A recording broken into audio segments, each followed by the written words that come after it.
एक राजा था। उसका कोई पुत्र नहीं था। राजा बहुत दिन से पुत्र की प्राप्ति के लिए ईश्वर से लगाया बैठा था। वक्त बीतता गया लेकिन पुत्र की प्राप्ति नहीं हुई। तब राजा के सलाहकारों ने राजा को तांत्रिक से सहयोग लेने को कहा। राजा तांत्रिकों से मिला। तांत्रिकों की तरफ से राजा को सुझाव मिला कि यदि किसी बच्चे की बलि दे दी जाए तो राजा को पुत्र की प्राप्ति हो सकती है।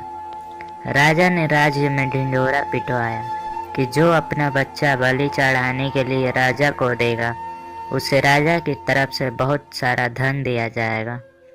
एक परिवार में कई बच्चे थे, गरीब भी बहुत थे।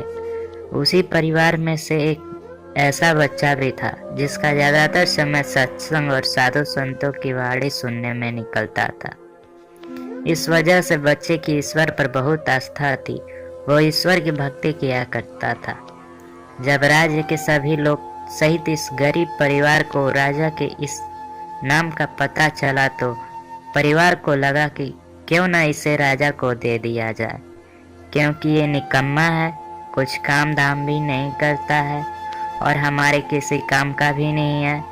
हमारा तो पेट भरता नहीं है, कहाँ तक इसे बैठाकर खिलाते रहेंगे। और फिर एक बच्चा कम हो गया तो क्या फर्क पड़ता है, इसे देने पर राजा प्रसन्न होकर हमें बहुत सारा धन देगा। इतना सोचते हुए बच्चा राजा को दे दिया गया। राजा ने बच्चे के बदले उसके परिवार को काफी धन दिया। राजा के तांत्रिकों द्वारा बच्चे की बलि देने की तैयारी हो गई। राजा को भी बुला लिया गया।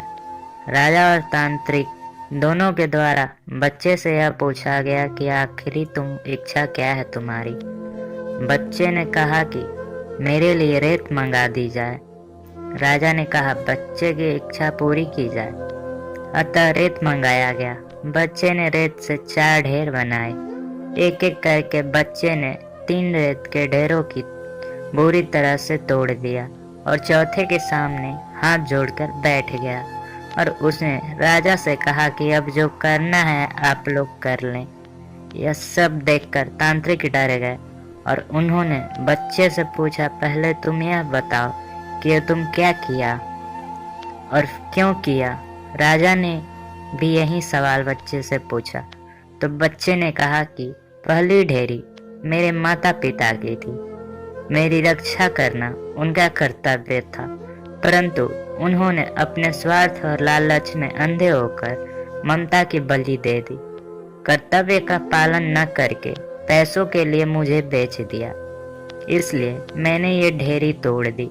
दूसरी ढेरी मेरे सगे संबंधियों की थी, परंतु उन्होंने भी मेरे माता पिता को नहीं समझाया, अतः मैंने दूसरी ढेरी को भी तोड़ दिया। और तीसरी ढेरी हे राजन आपकी थी, क्योंकि राज्य की प्रजा की रक्षा करना राजा का ही धर्म होता है। परंतु जब राजा ही अधर्म के मार्ग पर चलकर मेरी बलि देना चाह रहा है तो ये ढेरी भी मैंने तोड़ दी। और चौथी ढेरी मेरे ईश्वर की है। अब सिर्फ और सिर्फ अपने ईश्वर पर ही मुझे भरोसा है, इसलिए एक ढेरी मैं छोड़ दी है। बच्चे का उत्तर सुनकर राजा अंदर तक हिल गया।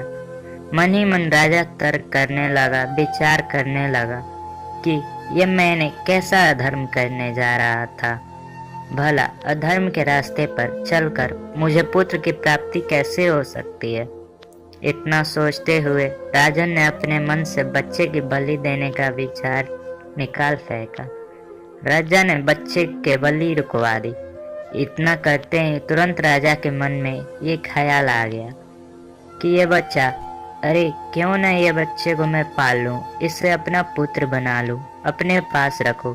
आखिर इतनी ज्ञानी और ईश्वर प्रेमी बच्चा मुझे कहाँ मिलेगा। इतना सोचते हुए राजा ने बच्चे को सीने से लगा लिए और ऐलान कर दिए कि आज से ये मेरा पुत्र है, मैं इसे गोद लेता हूँ। मोरल ऑफ द स्टोरी, दोस्तों, अगर हम लोग ईश्वर पे भरोसा रखते हैं तो हमें कुछ भी नहीं होगा।